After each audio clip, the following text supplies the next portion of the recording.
this June is extra meaningful for all of us because we are not only celebrating National ICT Month, but also the 10th anniversary of the Department of Information and Communications Technology. And for the past decade, the ICT has pursued a clear vision to bring government closer to the people through technology, innovation, and digital transformation. From improving connectivity in communities, strengthening cybersecurity, expanding digital literacy, supporting digital jobs, and modernizing government services, we continue to work toward a future where every Filipino, every Cordilleran can fully benefit from the digital age. Ang DICT ay sinasabing sinaunang bago. Parang may contrast, ano? Sinauna at bago. In the sense that while the department is relatively young, 10 taon pa nga lang, its mandate and roots in ICT development have long been evolving within the government. In fact, the evolution of ICT in the Philippines has gone through several stages and transformations over the decade.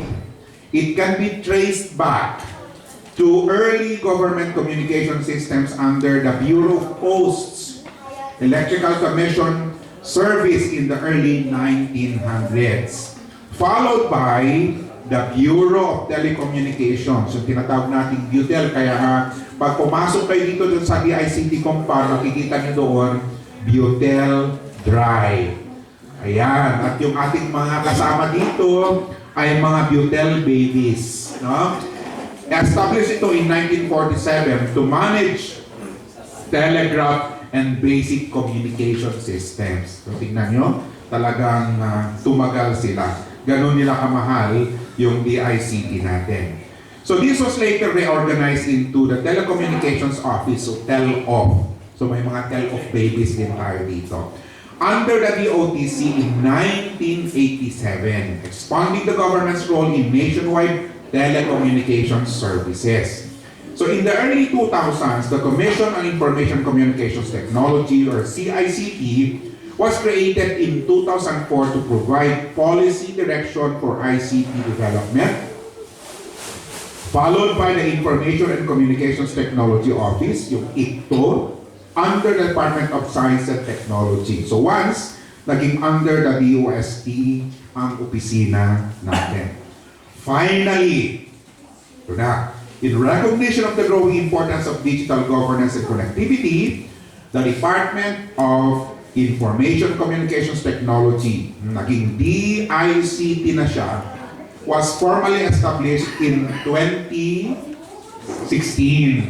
through Republic Act number 10844, also known as the DICT Act of 2015, which was signed into law on May 23, 2016, consolidating all ICT-related functions under one national agency at naging DICT na siya. Okay?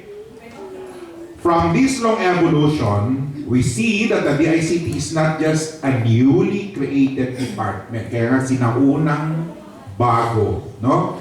It is a culmination of decades of progress in building a connected and digitally empowered Philippines.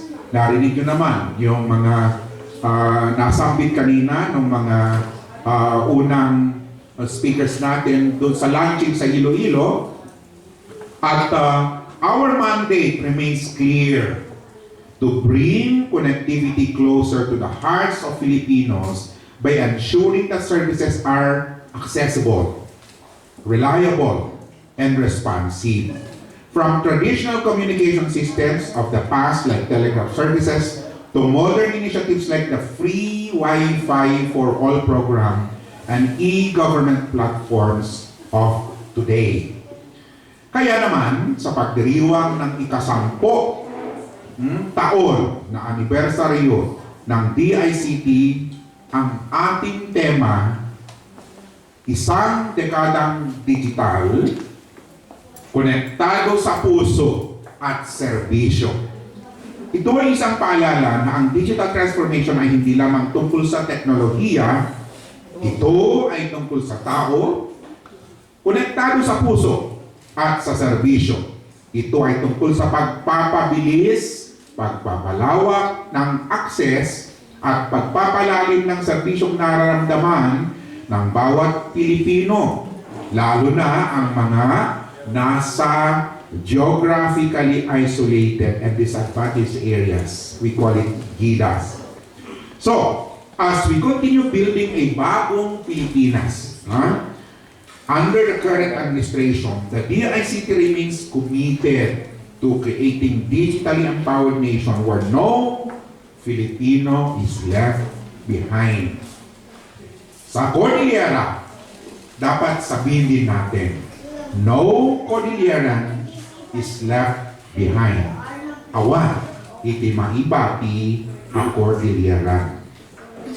So in every step toward this inclusive digital transformation, including our shared aspirations for greater self-determination and meaningful progress for the Cordillera Autonomous Region, where development is shaped by the region's own identity, priorities, and aspirations. And that's why we are doing our best to prepare ourselves ay the eventuality na ang ating region ay magiging Cordillera Autonomous Region.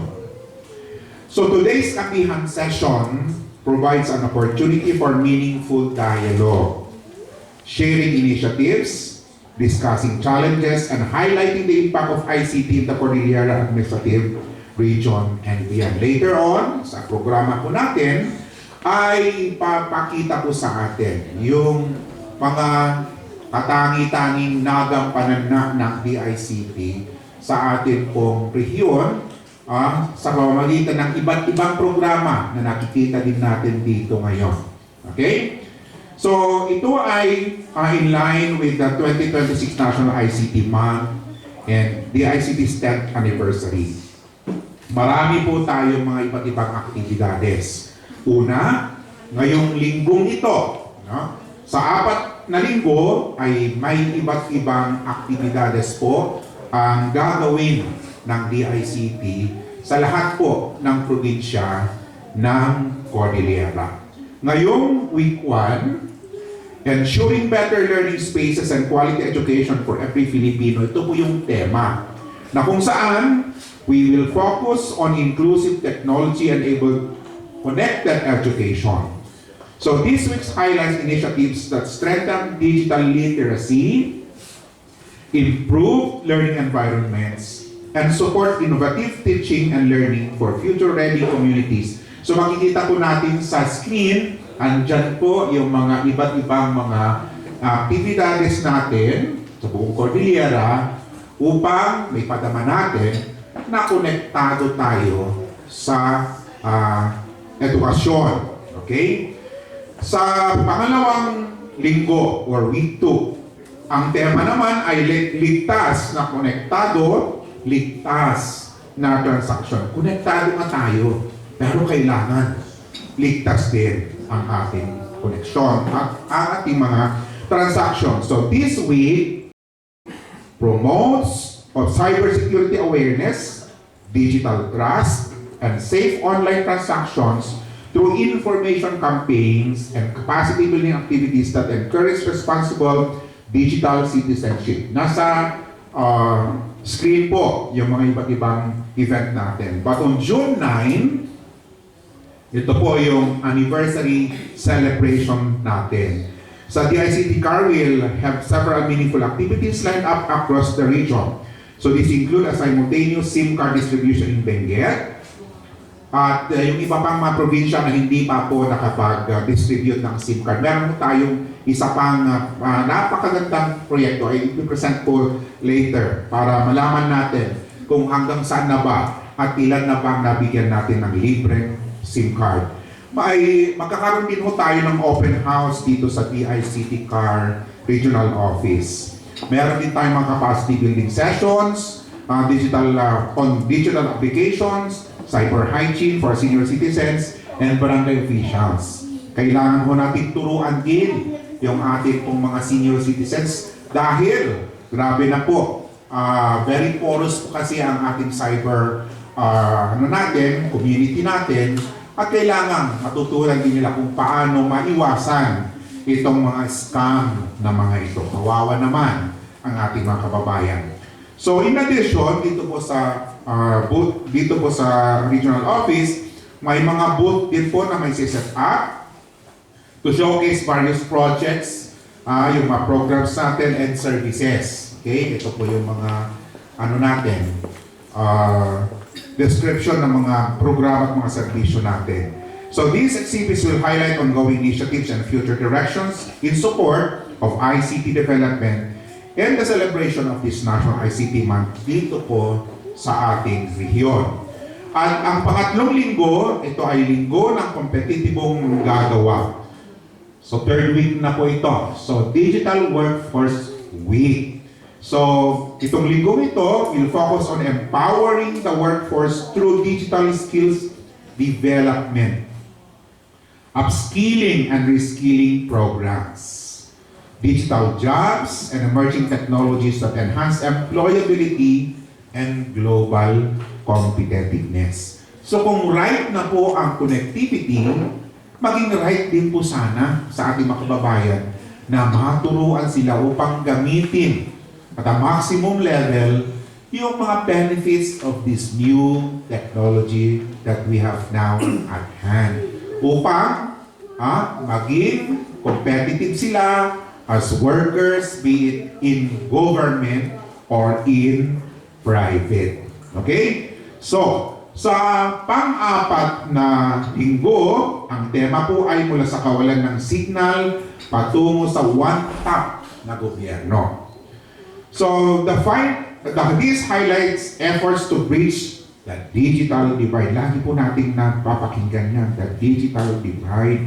Dahil, kailangan mo talagang i-expand yung access to e-government services, making public transactions faster, more efficient, more accessible, at closer to a one-tap government experience. Dapat yung experience ng ating mga kababayan para maramdaman itong tinatawag nating digital connectivity, dapat yung serbisyong ito ay nasa tip na ng kanilang mga fingers. Ibig sabihin, i-click mo lang, halimbawa yung sa laptop mo, sa cellphone mo, at diyan, andyan na yung gusto mong serbisyo.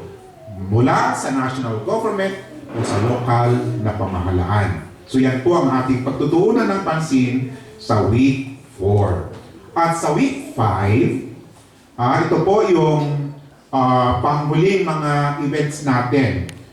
Yung Bayani sa Last Mile Awards. Okay?